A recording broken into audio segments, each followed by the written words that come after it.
Magandang araw Kuya Chris at sa lahat ng mga tagapakinig ng inyong channel. Itago na lamang ninyo ako sa pangalang Nardo, hindi ko tunay na pangalan. Ang kwentong aking ibabahagi sa inyo ay tungkol sa aking karanasan nung mga panahong hindi pa uso ang teknolohiya. Walang kailaw-ilaw sa bawat bahay at pawang kadiliman lamang ang maaaninag pagkagat ng dilim. Isa po akong sundalo at sanay na ako kapag usapang dilim. Isang araw, habang mahimbing akong natutulog, ay nabulabog ako dahil sa ingay ni nanay. 5:00 pa nga lang ng umaga pero nagsusumigaw na siya. Nardo, gumising ka na riyan. Napabalikwas ako sa aking kama dahil sa malakas na sigaw ni inay. Medyo inaantok pa ako nung mga sandaling yon. Pero pinilit kong bumangon upang alamin kung ano ang dahilan kung bakit tawag ng tawag sa aking pangalan si nanay. Ano ba naman yan, inay? Sarap-sarap ng tulog ko tapos ang ingay-ingay mo. Nabitin tuloy ako. Pagrereklamo ko habang kinukusot ko ang aking mga mata. Nasa harap ko si nanay at para bang nagmamadali siyang lumabas ako. Naku Nardo, tama na ang tulog na yan. Nandyan si Buboy sa labas ng bahay. Kailangan niyo raw umalis ngayon dahil ipapadala kayo doon sa giyera sa Basilan. Parang masisira pa ang eardrum ko dahil sa lakas ng sigaw ni nanay. Napakamot ako sa aking ulo. Ano ba naman yan? Kababakasyon ko nga lang dito kahapon tapos aalis na naman. O sige, pakisabi kay Buboy na lalabas na ako maya-maya. Sabi ko kay nanay at kagad naman itong tumalima. Inayos ko na ang aking higaan at saka nag-unat-unat. Nakagawian ko na kasi iyon tuwing gigising ako sa umaga. Pagkatapos kong ayusin ang aking higaan, ay lumabas na ako sa aking kwarto. Tumungo muna ako sa lababo at saka nagmumog. Maya-maya ay pumunta na ako sa labas. Nakita ko si Buboy na nakaupo at halatang hinihintay ang paglabas ko. Sinimulan na namin ang pag-uusap. Ayon sa kanya, idedestino raw kami sa Basilan dahil palagi na lamang may giyera sa lugar na yon nung mga panahong yon. Kinakailangan daw naming makapunta kaagad kaya naman ay hindi na ako nagpaligoy-ligoy pa. Kumilos na ako at ganoon din si Buboy. Si Buboy ay isa sa mga kaibigan ko at kagaya ko, isa rin siyang sundalo. Palagi kaming magkasama at magkakampi. Kaya nga tinatawag kami ng iba na partner in crime. Ayon pa nga sa iba, pareho daw kaming matinik pagdating sa paggamit ng kahit na anong armas. Lumipas ang ilang oras, umalis na kami sa aming bahay at nagsimulang maglakbay patungo sa Basilan. Siyempre kasama rin namin ang iba pang mga sundalo. Nang makarating kami doon, ay tumigil na ang mga putukan. Mabilis kaming bumaba sa aming sasakyan habang bitbit ang aming mga baril. Inilibot ko ang aking paningin sa kabuuan ng lugar. Halos madurog ang puso ko nang masilayan ko ang mga bangkay ng mga inosenteng tao. Pati sila ay nadamay dahil sa gera ng mga NPA at mga sundalong nakadestino doon. Mayroon ding mga bangkay ng kapwa naming sundalo ang naroong nakahimlay sa damuhan. Bilang isang sundalo, masakit para sa akin ang mawalan ng kasamahan dahil pamilya na ang turingan namin sa isa't isa. Naku, nakakatakot na talaga ang mga nangyayari dito. Pati tayong mga inosente nadadamay pa. Sabi ng isang babae sa kanyang mga kasamahan. Natataranta sila habang daladala ang kanilang mga anak. Hindi ko napigilan ng makaramdam ng awa dahil sa kanilang mga sigaw at iyak. Mababa ka sa tono ng kanilang boses at ekspresyon ng kanilang muka, ang takot at pagkataranta. Nakakalungkot isipin na pati ang mga inosenteng tao ay nadadamay sa gera. Wala kayong dapat ipag-alala dahil hanggat nandito kami, hindi namin kayo hahayaan. Kami ang magsisilbi ninyong tagapagbantay. Wika ko sa kanila. Pinakalma namin ang mga matatanda at mga bata na natataranta. Sinigurado din namin na maging ligtas sila kung sakaling muling umatake ang mga NPA. Pumesto na kami sa aming mga taguan at maiging binantayan ng lugar na yon. Nag-iikot din kami sa mga kabahayan upang tiyaking ligtas ang ibang naroroong nakatira sa bahagi ng bundok. Panay bantay kami mula umaga hanggang gabi. Hindi na nga kami nakakatulog sapagkat nag-aalala kami sa mga inosenteng tao na maaaring madamay kung sakaling magkaroon ulit ng giyera. Isang gabi, napagdesisyonan ng aming mga kasamahan na libutin ang ibang bahagi ng bundok na kung saan kami na destino. Nagbabaka sakali kaming mahanap namin ang pinagtataguan ng mga NPA. Lakad lamang kami ng lakad habang nagbamanman kami sa paligid. Siyempre dala-dala namin ang aming mga baril bilang panangga kung sakaling may makaengkwentro kami. Tahimik kaming naglalakad ng may buong pag-iingat sa aming mga kilos. Madilim ang buong paligid pero hindi iyon naging hadlang sa aming paglalakbay sapagkat sanay na kami sa ganoong buhay. Sanay rin kaming gumapang sa putikan at mga kagubatan. Ganyan ang buhay namin bilang mga sundalo. Nakahanda kaming ialay ang aming buhay para lamang sa kapakanan at kaligtasan ng lahat ng mga mamamayang Pilipino. Matahimikan ang siyang namamayani habang patuloy kaming naglalakad sa gitna ng dilim ng kagubatan. Wala kaming kaalam-alam kung saang bahagi na kami dinala ng aming mga paa. Malayo-layo na rin ang aming narating. Iniiwasan namin ang mag-usap sapagkat nag-iingat kami na baka ay mayroong makakita o makarinig sa amin. Doble ingat kami lalo na't wala kaming alam sa lokasyon ng aming mga kalaban. 10 kaming mga sundalo ang magkasamang naglalakbay nung gabing yon. Samantalang ang iba naman ay naiwan sa aming pinagtataguan upang magbantay. Gumagapang kami sa damuhan para hindi kami mapansin ng aming mga kalaban. Nasa hulihan ako at hindi ko alam kung saan kami patutungo. Habang patuloy kami sa paggapang, bigla akong nakaramdam ng pananakit sa binti kaya saglit akong huminto habang walang kaalam-alam ang aking mga kasamahan. Inunat-unat ko muna ang aking kanang binti at marahang minasahe upang kahit papaano ay mabawasan ang sakit na dulot nito. Patuloy sa paggapang ang aking mga sundalong kasamahan. Samantalang ako ay nakaupo pa rin sa damuhan at nasa binti ko ang aking atensyon. Hindi ko alam kung bakit yun sumakit. Basta bigla ko na lamang yung naramdaman. Hindi naman ako pwedeng sumigaw para tawagin ang aking mga kasamahan dahil baka malapit lang sa aming kinaroroonan ang mga kalaban namin at marinig ako kung sakaling sumigaw ako. Hinayaan ko na lamang ang aking mga kasamahan na mauna nang maglakbay. Lumipas ang ilang minuto. Naramdaman kong medyo maayos na ang aking binti. Hindi na ako nahihirapang gumapang kaya naman ay napagpasyahan kong sumunod na sa kanila. Gapang lamang ako ng gapang sa malawak na damuhan.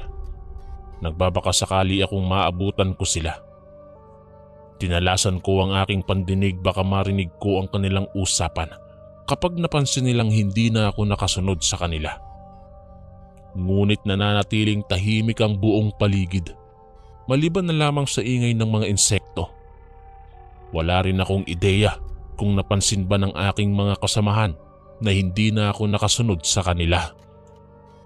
Sinubukan kong hanapin ang daan, pero hindi ko alam kung saang direksyon sila lumiko, kaya ang ginawa ko ay hinulaan ko na lamang. Nagpatuloy ako sa paglalakbay tungo sa napili kong daan. Nagbabaka sakali akong masundan ko sila, ngunit habang tumatagal, napansin ko na parang naliligaw na ako at malabong mahanap ko sila. Gustong-gusto ko nang sumigaw sa aking mga kasamahan kung nasan sila. Subalit mas pinili kong manahimik upang hindi kami mapahamak. Dumaan ako sa naglalakihang mga punong kahoy at minsan nga ay nababangga pa ako. Sobrang dilim kasi ng paligid kaya hindi ko alam kung anong mga pananim ang nasa unahan ng aking dinadaanan. Mahigit 10 minuto na rin akong naglalakad at nawawalan na ako ng pag-asang mahanap ang aking mga kasamahan. Naramdaman ko ang biglang pagkalam ng aking tiyan. Palagi kasi akong nagugutom kaya kahit gabi ay kumakain pa rin ako minsan. Nung mga sandaling yon, wala akong pwedeng makain kaya tiniis ko na lamang ang naramdaman kong gutom. Hanggang sa may natanaw akong isang bahay sa gitna ng magubat na bundok. Mayroong lampara sa bahay na yon at iyon ang nagsilbing ilaw kaya nasilayan ko ang bahay na yon. Dahil sa labis na pagkagutom, nagkaroon ako ng interes na pumunta sa bahay na yon.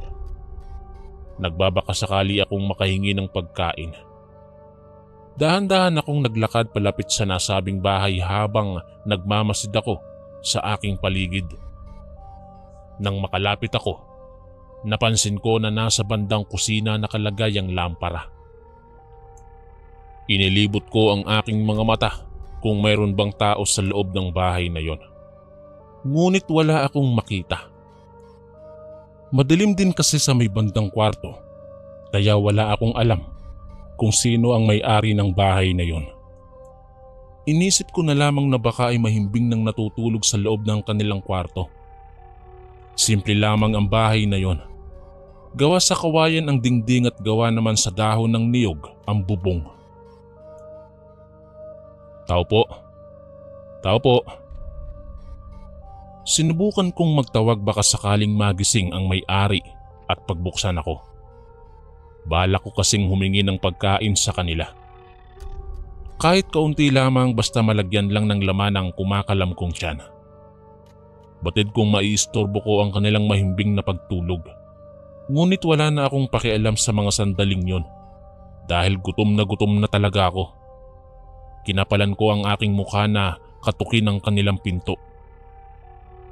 Subalit wala pa ring lumalabas. Maliwanag sa may bandang kusina sapagkat naroong nakapwesto ang lampara. At kitang-kita ko ang 2 kaldero sa tabi ng lampara. Nasasabik na akong makita kung ano ang laman nun. Nagbabaka sakali akong may natitira pang kahit kaunting pagkain man lang sa loob ng kaldero. Upang kahit papaano ay maibsan ang aking gutom. Tao po. Makikikain lang po sana. Muling tawag ko, subalit wala talagang sumasagot kaya naisipan kong pumasok na lamang sa kusina. Gawa lamang sa kawayan ng pinto at hindi masyadong nakasara ang pinto sa kusina. Kaya naman ay buo na ang aking desisyon na pumasok. Nang makapasok ako sa loob, kaagad akong tumungo sa kinaroroonan ng 2 kaldero. Dahan-dahan kong binuksan ang mga ito. Walang laman ang isang kaldero, ngunit nagpasalamat ako sapagkat mayroong laman ang isa. Sinabawang karne ng baboy. Pinagtiyagaan kong kainin yun kahit walang kanin. Kahit papano ay naibsan naman ang gutom na aking nararamdaman. Sarap na sarap ako habang nilalantakan ng karne. Napakasarap ng luto kaya naparami ako ng kain. Hanggang sa huli ko nang namalayan. na wala na palang laman ang kaldero. Sa sobrang gutom ko ay naubos ko na pala ang karne. Tatakpan ko na sana ang kaldero nang bigla akong nakarinig ng yapak. Napalingon ako sa aking likuran at tumambad sa aking mga mata ang isang matandang babae na sa tingin ko'y 65 taon na. Sakto lamang ang kanyang pangangatawan at mahaba ang kanyang buhok. Bigla akong kinabahan dahil masakit ang tinging ibinabato niya sa akin na para bang isa siyang galit na dragon. Humakbang siya patungo sa aking kinaroroonan at tiningnan ang laman ng kaldero. Tahimik lamang akong nakatayo habang nakatingin ako sa kanya. Hindi ako kaagad nakapagsalita sapagkat tila naiistatwa ako sa aking kinatatayuan. Dala na rin ng pagkabigla dahil sa kanyang biglaang pagsulpot. Nang makita niyang wala ng laman ang kaldero, mas lalong nagalit ang ekspresyon ng kanyang muka. Bakit mo kinain yan? Pasigaw na tanong niya sa akin habang itinuturo ang kalderong wala ng laman. Humugot muna ako ng malalim na hininga bago nagsalita. Nilakasan ko ang aking loob. Pasensya na ho. Nagugutom po kasi ako kanina. Kaya hindi ko po napigilan ng sarili ko na pumasok na dito at makikain. Sa katunayan, tinatawag ko nga po kayo kanina upang sana'y humingi ng pagkain. Pero tulog naman po kayo kaya pumasok na lang ako dito sa kusina. Paliwanag ko sa matandang babae. Tila hindi niya nagustuhan ang aking mga tinuran. Nanlisik ang kanyang mga mata. Sobrang sama ng tingin niya sa akin. Alam mo ba ang pinakaayaw ko sa lahat ay ang mga taong pakialamero? Pasensya na po Lola. Sadyang nagugutom lang po talaga ako kanina. Kaya kinain ko po yung karne ng baboy na nasa kaldero. Pasensya na ho. Tsaka wag po kayong mag-alala. Bukas na bukas din ay ipagbibili po kita ng karne ng baboy sa palengke bilang pambayad ko sa inyo. Wika ko sa matanda at tsaka ngumiti. Ngunit tila walang epekto sa kanya ang mga sinabi ko. Ganoon pa rin ang kanyang muka. Galit na galit at nanlilisik ang mga mata. Kita niya ang suot kong uniforme, subalit parang wala pa rin siyang pakialam kahit alam niyang isa akong sundalo. Hindi karne ng baboy ang kinain mo. Karne yon ng tao. At dahil kinain mo lahat, ikaw naman ang kakarnihin ko. Galit na sambit ng matandang babae. Nalabis ko namang ikinagulat. Parang hindi ako makapaniwala sa aking narinig. Hindi ko lubos akalaing karne pala ng tao ang kinain ko. Parang gusto kong isuka lahat ng kinain ko sa mga sandaling yon. Ngunit nagulat ako dahil ang matandang babaeng nasa harapan ko ay biglang nagpalit ng anyo. Mula sa anyong tao ay naging anyong aso ang matanda. Napakalaking aso at para bang gustong gusto na akong sunggaban. Doon ko napagtanto na ang matandang yon ay isa palang aswang.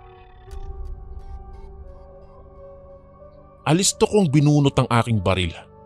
Ngunit mas mabilis pa sa kidlat na sinunggaban ako ng malaking aso. Mabuti na lamang at makapal ang suot kong uniforme. Sinipa ko ang asong yon at tsaka napatalsik siya sa bandang gilid. Sinamantala ko ang pagkakataong yon upang sana'y tumakas. Ngunit laking gulat ko nang biglang nagpalit ng anyo ang aso. Isa na siyang matandang babae na magulo ang mga buhok. Nagbabaga ang mga mata. Matutulis ang mga kuko at pati na rin ang kanyang mga pangil. Napakapangit ng mukha ng aswang na yon. Kakilakilabot at nakakapanindig balahibo. Yun ang unang pagkakataong nakakita ako ng aswang. Inaamin ko na nakaramdam ako ng takot lalo na't magubat ang lugar na yon at wala nang iba pang bahay. Idagdag pa ang madilim na paligid. Iniisip ko na nasa bingit na ako ng kamatayan. Sinubukan kong barilin ang aswang. Subalit hindi ito natamaan dahil napakabilis niyang kumilos at kay galing umilag. 3 beses na pumutok ang aking baril, ngunit ni isang bala ay wala man lang tumama sa kanyang katawan. Natatakot na rin ako dahil baka narinig ng mga NPA ang putok na yon at kalabanin akong mag-isa. Natitiyak kong libingan ng kahahantungan ko kung sakaling makita nila ako.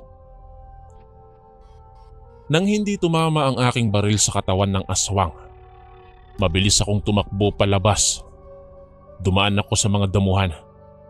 Ngunit hindi ko alam kung anong mga bagay o pananim ang nakapalibot sa akin dahil sa sobrang dilim.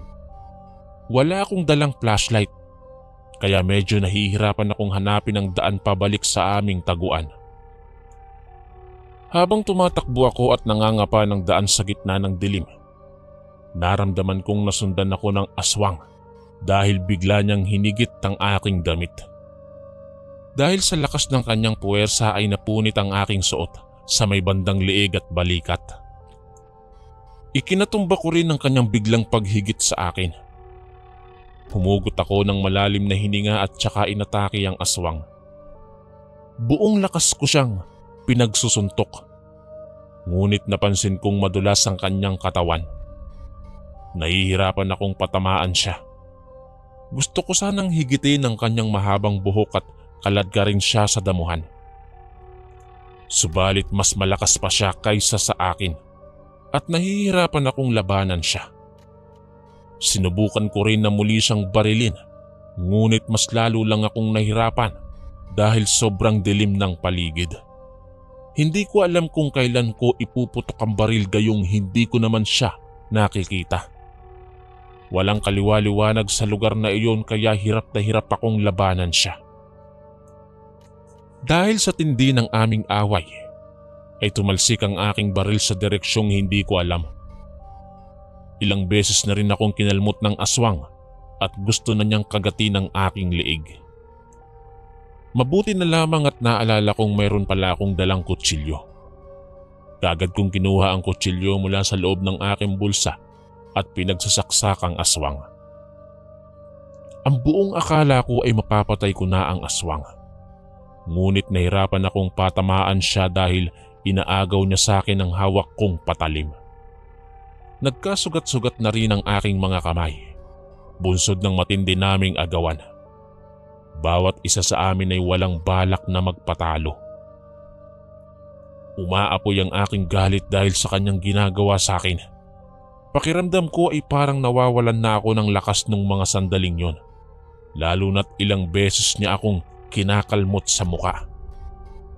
Naramdaman ko ang paghapdi ng aking muka, maging ang pagbulwak ng dugo mula sa preskong sugat nito. Mas lalo akong nagalit sa aswang. Parang gustong-gusto ko na talaga siyang karnihin, Kuya Chris. Nakapanggigigil ang ginagawa niya sa akin. Demonyo ka! Tigilan mo na ako! Pagsusumigaw ko sa kanya. Ngunit humahalakhak lamang siya na parabang tawa ng isang demonyo. Halata sa kanyang tawa na natutuwa siya sa kanyang ginagawa sa akin. Dumating na rin kami sa puntong nasa ilalim na niya ako at siya ay nasa ibabaw. Dama ko ang kanyang mga pangil na nagnanais ng sunggaba ng dugo sa aking leeg. Ngunit patuloy kong ginagamit ang natitira kong lakas upang pigilan siya sa kanyang plano. Patuloy akong lumalaban dahil wala naman akong balak na magpatalo. Lalo na't ayaw kong bangkay na lamang ang masisilayan ng pamilya ko. Ginawa ko ang lahat upang iligtas ang aking sarili mula sa kademonyohan ng matandang aswang na yon. Sa tuwing dumidikit ang kanyang matutulis na pangil sa aking leeg, sinasaksak ko ng kutsilyo ang kanyang likod. Kaya naman ay bigla siyang nawawala sa focus. Kaagad niyang inaagaw ang hawak kong kutsilyo at mas lalo ko iyong idinidiin sa kanyang likod. Kinagat niya rin ang aking braso at muling pinagkakalmot ang aking muka. Batid kong galit na siya sa akin dahil sa ginagawa ko sa kanyang likod. kaya ginantihan niya ako ng kagat sa braso at kalmot sa muka. Napahiyaw ako sa labis na sakit nang maramdaman ko ang kanyang mga pangil sa aking braso. Bumulwak na rin ang dugo mula rito at kahit nagsusumigaw na ako ay hindi niya pa rin ako tinitigilan. Doon ko na naramdaman na parang nasa bingit na ako ng kamatayan at hindi ko na talaga alam kung ano pa ang dapat kong gawin upang makatakas ako sa kanyang mga kalmot at kagat. "Tulong! Tulungan niyo ako!" Patuloy akong nagsusumigaw dahil sa labis na sakit na dulot ng kanyang kagat. Hindi ko alam kung may nakaririnig ba sa aking mga sigaw nung mga oras na yon. Hindi niya pa rin ako tinatantanan at palagay ko ay parang mapuputol na ang aking braso. Nawawala na rin ako ng pag-asang makakauwi pa ng buhay. Pakiramdam ko ay doon na magtatapos ang kabanata ng aking buhay. Ngunit sa isang iglap ay tila biglang nagkaroon ng milagro ang lahat. Akmang ipipikit ko na sana ang aking mga mata at tuluyan ng susuko nang biglang nagkaroon ng kaunting liwanag sa paligid. Inilibot ko ang aking mga mata at natanaw kong ilaw na nagmumula sa isang flashlight. Ikinagulat ng aswang ang liwanag na iyon kaya naman ay bigla itong bumitaw mula sa pagkakahawak sa akin. Dahan-dahan niyang inalis ang kanyang mga pangil sa aking dugo ang braso. Kagaya ko ay inilibot niya rin ang kanyang paningin sa buong paligid. Nagtataka ako kung sino ang may-ari ng flashlight na yon. Agad akong sumigaw ng tulong. Nagbabaka sakali akong matutulungan ako ng taong nagmamay-ari ng flashlight na yon. Maya-maya ay biglang itinutok nito ang malaking flashlight sa aming dalawa ng aswang. Tanaw ko ang nagbabagang mata ng katabi kong aswang at tila gulat na gulat sa liwanag. Duguan ang kanyang mga pangil at napakapangit ng kanyang muka. "Nardo? Nardo, ikaw ba yan?" Isang pamilyar na boses ang aking narinig mula sa may-ari ng flashlight. Kilalang kilala ko ang boses na yon at yon ang boses ni Buboy, ang kaibigan kong sundalo. Agad naman akong sumagot ng oo at humingi ng tulong sa kanya sa malakas na sigaw. Kaagad naman siyang tumakbo palapit sa aking kinaroroonan at doon ko nalaman na hindi lang pala si Buboy ang naroon dahil kasama rin ang iba pang kasamahan naming mga sundalo. Laking pasasalamat ko dahil dumating sila. Malaking tulong din pala ang pagsigaw ko. "Aswang!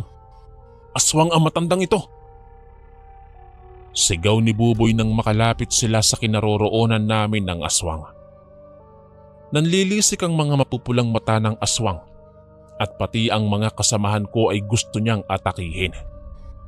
Mabilis akong inalalayan ng isa sa aming kasamahang sundalo palayo sa aswang na yon.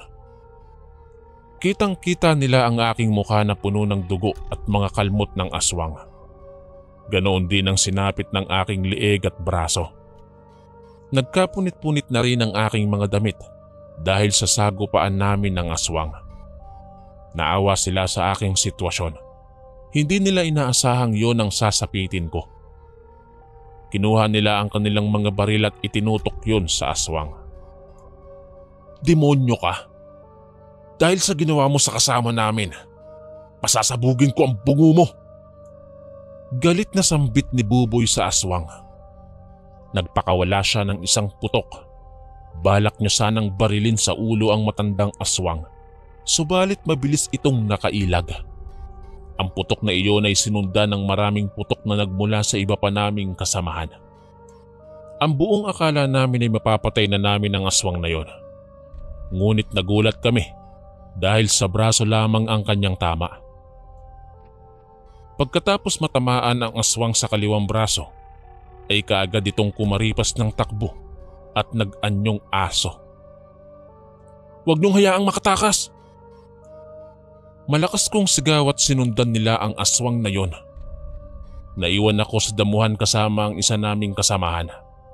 Nangihina na kasi ako kaya hindi ko sila nasamahan sa pag-atake sa aswang. Dala-dala ni Buboy ang flashlight habang hinahabol nila ang aswang hanggang sa malayo na ang kanilang narating.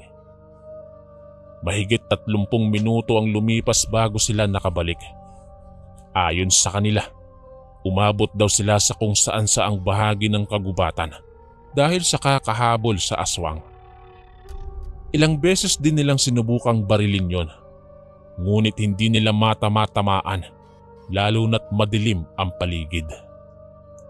Isa pa, isang flashlight lamang ang kanilang dala. Parang pinaglaruan daw sila ng aswang sapagkat pinalibot-libot sila sa kung saan saang liblib ng kagubatan hanggang sa hindi na nila nakita kung nasaan na ang aswang. Batid nilang nagtatago lamang iyon sa dilim kaya hinayaan na lamang nila. Binalikan nila ako at inalalayan pabalik sa aming tinataguan. Mabuti na lamang at walang mga NPA ang nakasalubong namin sa daan nung gabing yon. Nang makarating kami ay ginamot nila ang aking mga sugat sa pamamagitan ng dahon ng malunggay. Pinigan nila ang katas nito at inilagay sa namamaga kong sugat sa aking muka, leeg at braso. Parang hindi raw maiguhit ang aking muka dahil sa dami ng mga kalmot ng aswang. Tinanong din nila ako kung paano ako napadpad doon at bakit ako nahiwalay sa kanila. Ikinuwento ko naman sa aking mga kasamahan ang totoong nangyari kung paanong napadpad ako sa bahay ng matandang aswang. Ayon sa kanila, nagulat daw sila nang malaman nilang hindi na ako sumusunod sa kanila. Hindi raw nila kaagad napansin nung una na hindi na pala ako nakasunod sa kanila.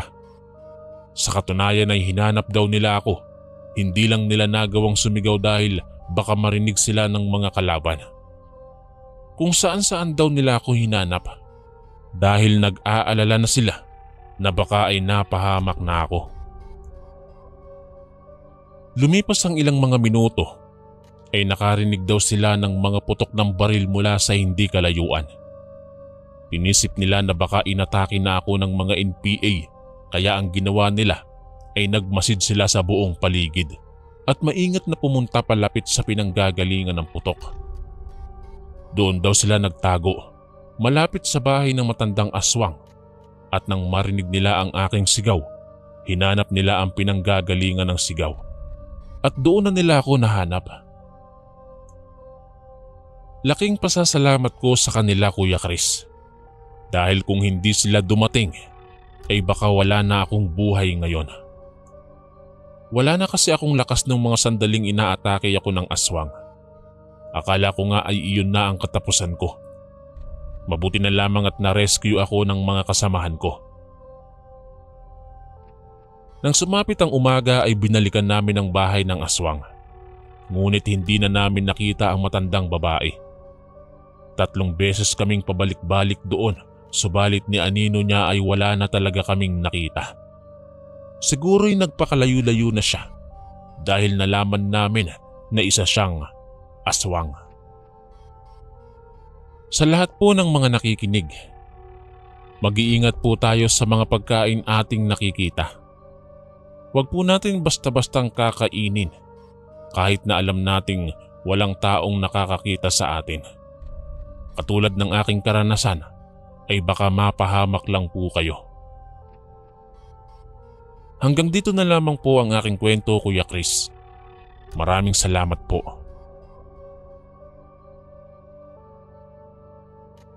Magandang araw, Kuya Chris. Itago na lamang ninyo ako sa pangalang Luis, Tubong Leyte.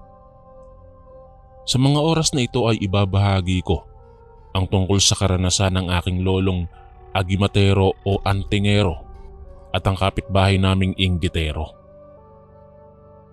Pero bago ang lahat, mayroon muna akong katanungan sa lahat ng mga taga-subaybay. Meron din ba kayong mga kapitbahay na mahilig mainggit? Yung tipong lahat na lang na nakikita at nalalaman ay kaiinggitan? Narito po at inyong pakinggan ang buong kwento. Mayroon po akong lolo na napakakisig kumilos at sobrang tapang. Kahit siya ay 80 anyos na, nako, palaban pa rin ang lolo ko. Kung tutuusin, marami na po siyang napatay na aswang gamit ang kanyang itak. Kinatatakutan po siya ng buong barangay namin dahil sa kanyang taglay na katapangan. Mayroon din siyang anting-anting, Kuya Chris. Kaya hindi siya natatabla ng baril at itak. Kahit pangil ng aswang ay hindi tumatalab sa katawan ni lolo. Itago na lamang ninyo siya sa pangalang Pedro. Isang gabi, habang mahimbing na natutulog si Lolo Pedro, ay nagising siya dahil sa ingay ng aming kapitbahay. Nambubulabog sa mga natutulog at pasigaw-sigaw pa kahit kalagitnaan ng gabi. Lasing kasi siya kaya kasing tapang niya ang isang mabangis na leon. "Lahat ng mga matatapang, labas!" Muling sigaw nito. Ngunit walang lumabas. Wala ring sumagot.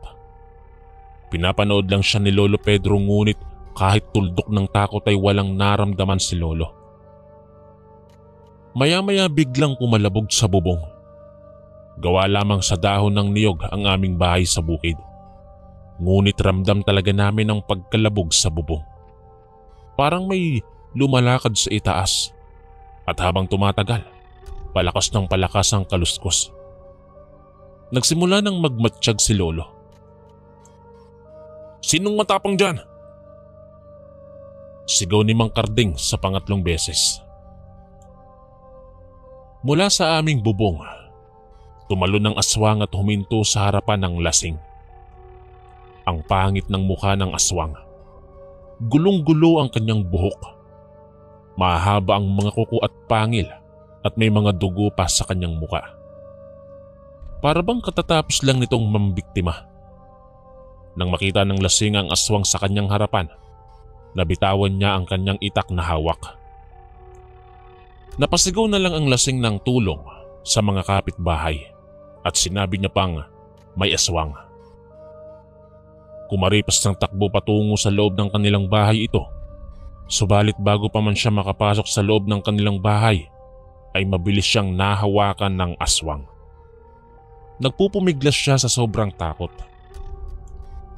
Sigaw pa rin siya ng sigaw ng tulong, ngunit ni isa ay walang tumulong dahil takot din sila sa aswang.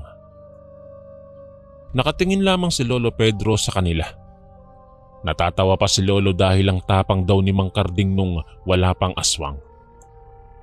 Akmang susunggaban ng aswang ang leeg niya.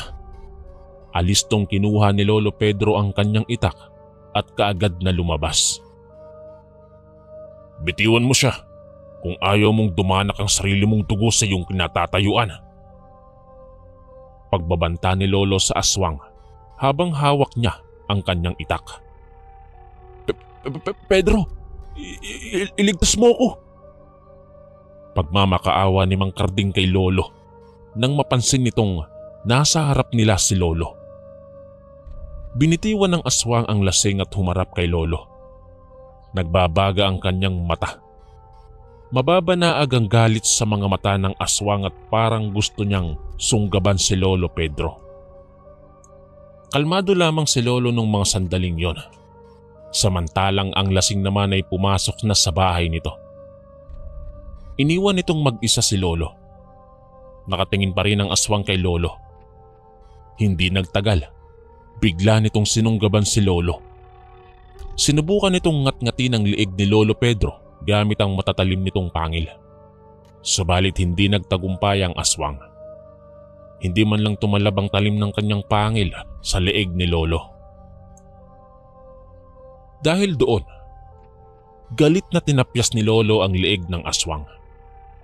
Tumalsik ang ulo ng aswang sa damuhan na sinundan ng pagsirit ng dugo nito na naging dahilan ng pagkamatay nito.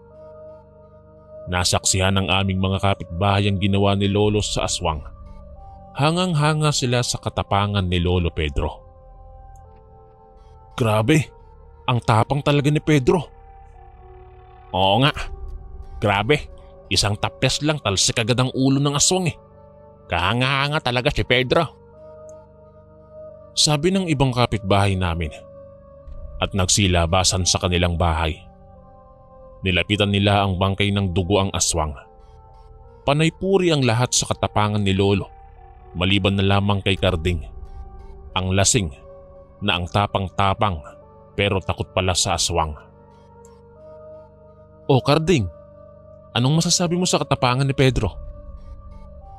Tanong ni Aling Marisa habang nagtitipon-tipon sila sa labas. Sus, nakachamba lang yon. Wika ni Mang Karding. Halata sa tono ng kanyang boses na naiinggit siya kay Lolo Pedro.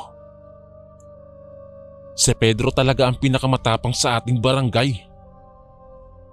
Saad naman ni Aling Carlota. Nako, tama na nga ang purihan. Magsipasok na kayo sa loob ng mga bahay nyo. Baka atakihin na naman kayo ng aswang. Sabat ni Lolo Pedro. Kahit atakihin kami ng aswang, hindi pa rin naman kami matatakot dahil ikaw ang pambato namin. Sa sobrang galing at tapang mo, matatakot ang aswang sa'yo. Wika naman ni Mang Fidel. Sumang-ayon naman ang lahat maliban kay Karding.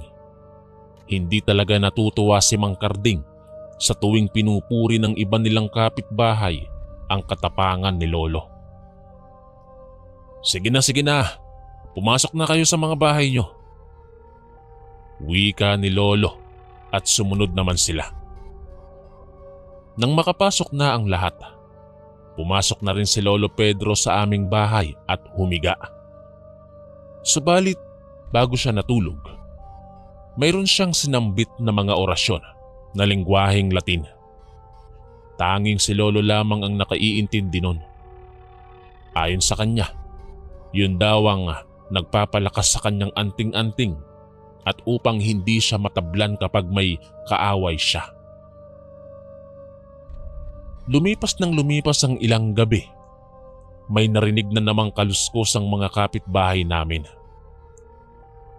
Mayroon kasing buntis na malapit ng manganak. Ayon sa sabi-sabi ng mga matatanda, lapitin daw ng aswang ang mga buntis sapagkat mabango sa pang-amoy ng mga aswang ang bata na nasa sinapupunan ng mga buntis. Yun daw ang gustong-gustong sunggaban ng mga aswang. Isang gabi habang natutulog si Lolo, ay nagising siya dahil sa sigaw ni Mang Fidel. Pedro! Tulungan mo ang asawa ko. Inaaswang ang bata sa loob ng kanyang tiyan. Pagsusumigaw ni Mang Fidel habang niyuyugyug niya ang balikat ni Lolo. Basta na lamang siyang pumasok sa loob ng bahay namin sapagkat hindi naman sinasarahan ni Lolo ang pintuan kahit gabi. Dahil naniniwala siya sa kanyang anting-anting na hanggat dala-dala niya ito ay walang sino man ang makapapatay sa kanya. Nasaan ang aswang? Dudurugin ko siya ng itak ko. Sambit ni Lolo nang gumising siya. Nasa bahay namin. Palibot-libot sa amin. Ayaw niyang tantanan si Lourdes. Malapit na kasi siyang manganak. Sagot ni Mang Fidel. Kaagad na kinuha ni Lolo ang kanyang matalim na itak at lumabas. Nakasunod sa kanya si Mang Fidel. Nasaan na kayo? Harapin niyo ang itak ko! Sigaw ni Lolo sa mga aswang nang makarating siya sa tapat ng bahay ni Mang Fidel. Sinilip ni Lolo Pedro ang silong at natagpuan niya ang dalawang aswang. Sinuot ni Lolo ang silong at pinagtataga ang aswang. Nanlaban ang dalawang aswang pero wala silang magawa sa anting-anting ni Lolo Pedro. Dugo ang nakahandusay sa silong ang dalawang aswang. Inilawan nila iyon gamit ang lampara at kanilang napagtanto na mag-asawa pala ang dalawang aswang na yon. Dahil napatay na naman ni Lolo Pedro ang dalawang aswang, pinuri na naman siya ng aming kapitbahay na ang tapang-tapang niya raw talaga. Ang astig mo naman, Pedro. Ano bang sekreto mo at hindi ka tinatablan? Tanong ni Mang Fidel kay Lolo. Sinabi ni Lolo ang kanyang matagal ng sekreto. Ang sekreto na mayroon siyang anting-anting. May tiwala naman kasi siya sa aming kapitbahay, kaya isiniwalat niya ang katotohanan na mayroon siyang anting-anting. Nagulat ang lahat, lalong-lalo na si Mang Karding. Kaya pala hindi ka tinatablan dahil may anting-anting ka. Wika ni Mang Karding. Ito ang pinakamagandang depensa para sa mga nilalang na balak tayong hamakin. Sagot naman ni Lolo Pedro. Isang gabi, habang mahimbing na natutulog si Lolo Pedro, ay biglang pumasok si Mang Karding sa loob ng aming bahay. Binato niya ng kanin ng katawan ni Lolo at saka tinaga gamit ang itak. Nagulat ako dahil dumanak ang dugo mula sa katawan ni Lolo Pedro. Kitang-kita ko ang buong pangyayari. Ngunit hindi ako nagpalata. Nagising pa ako. Nasa kabilang kwarto si Lolo at sumilip ako sa butas nang makarinig ako ng mga yabag. Natatakot akong sumigaw dahil baka patayin ako ni Karding. 18 taong gulang pa lamang ako noon at sobrang close ako kay Lolo dahil sa kanya ako lumaki. Nasa Maynila kasi ang mga magulang ko, samantalang si Lola naman ay pumanaw na. Wow, tama pala ang sinasabi nila na kanin ng katapat para masugatan ng isang taong may anting-anting. Dinig kong sambit ni Mang Karding.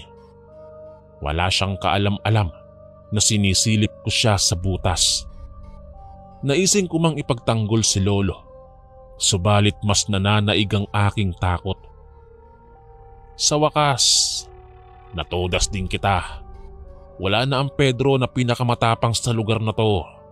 Ako na ang maghahari-harian dito. Kawawang Pedro, kanin lang pala ang katapat ng anting-anting mo. Sambit ni Mang Karding. Tuwang-tuwa siya sapagkat napatay na niya si Lolo Pedro. Pagkatapos nun, lumabas na si Mang Karding bit-bit ang kanyang itak. Sumilip ako sa bintana at nang matiyak ko na wala na si Karding, kaagad akong pumunta sa kwarto ni Lolo Pedro. Humahagulgol ako habang pinagmamasdan ng dugo ang bangkay ng mahal kong lolo. Lolo Pedro, patawad. Hindi man lang kita naipagtanggol, Lolo. Wika ako habang niyayakap si Lolo Pedro. Maya-maya lumabas ako at ginising ang mga kapitbahay namin. Humingi ako ng tulong sa kanila. Nagulat ang lahat sa kanilang nasaksihan. Naaawa sila kay Lolo Pedro. Ang ibang babae ay nagsipag-iyakan na. Sinabi ko rin sa kanila na si Karding ang may kagagawan sa pagkamatay ni Lolo. Nang malaman nila na si Mang Karding ang pumatay, nagalit ang lahat kay Mang Karding. Sinulong nila ito sa pamamahay nito. Karding, lumabas ka riyan. Ngayon mo ipakitang matapang ka. Lumabas ka! Wika ng mga matatandang kalalakihan. May mga hawak silang itak at gustong-gusto na nilang tadtarin si Mang Karding. Ayun si Karding oh, tumatakas! Sigaw ni Mang Fidel nang makita niyang tumakbo si Mang Karding sa likod ng bahay nito. Tara, habulin natin! Huwag ninyong hayaang makatakas! Sigaw ni Mang Fidel. Hinabol nila si Mang Karding sa kakahuyan. Mabuti na lamang at maliwanag ang buwan. Hindi sila nahirapang bagtasin ng masukal na daan. Sinundan nila si Mang Karding, ngunit bigo silang mahuli ito. Mula nung gabing yon, tuluyan na ngang nakatakas si Mang Karding at hindi na muling nagpakita pa. May nakapagsabi na nagtanong-tanong daw si Mang Karding sa mga kakilala niya kung ano ang sekreto para tumalabang mga armas sa katawan ng isang taong may anting-anting. Batuhin daw ng kanin o tirahin habang kumakain ng isang may taong may anting-anting upang masugatan ito. Kaya pala sinamantala ni Mang Karding ang kaalamang yon sapagkat naiinggit siya kay Lolo Pedro. Si Mang Karding ang larawan ng isang inggiterong kapitbahay. Mula nang mamatay si Lolo Pedro, natatakot na ang mga tao sa aming lugar na lumalabas kapag kumagat na ang dilim dahil natitiyak nila na wala nang magliligtas sa kanila kung sakaling sumalakay ang mga aswang. Madalas ding na sumasagi sa isipan ko na sana buhay pa si Lolo Pedro kung hindi niya sinabi na mayroon siyang anting-anting. Ang hirap talagang magtiwala sapagkat hindi natin alam kung sino ang mga taong dapat nating pagkatiwalaan. Kaya mas maiging mag-iingat na lang tayo sa pagkakalat ng ating mga sikreto dahil hindi natin wari kung sino ang mga tumitira sa atin ng patalikod. Hanggang dito na lang po ang aking kwento. Maraming salamat po and God bless sa ating lahat. Maraming salamat po mga kaistorya sa pakikinig. At kita-kits po ulit bukas para sa isa na namang nakakatakot na kwento. Ito po si Kuya Chris, ang inyong kaistorya. God bless po at ingat po lagi.